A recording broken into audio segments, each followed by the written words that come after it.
Senhor presidente, bom dia. Primeiro momento que me manifesto hoje. Não poderia, muito obrigado. Nobre colega vereador Cláudio Libardi, também sempre muito querido e muito inteligente. Gosto de ver muito as suas falas aí. Também, Iago. Enfim, senhor presidente, não poderia deixar de me manifestar em relação ao voto, mas sim vou votar favorável à criação do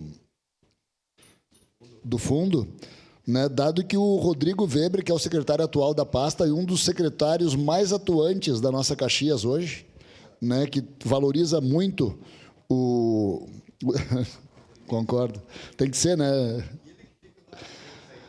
Trabalha muito bem pela nossa cidade, valorizando muito aí a questão da zeladoria. E tem feito várias demandas do nosso legislativo aqui, eu falo por mim e por vários vereadores que eu vejo citando também o Rodrigo Weber, e aquela equipe também que com poucas pessoas conseguem fazer o que estão fazendo dentro da nossa Caxias. Então, nada mais justo que votarmos favorável pela criação do fundo.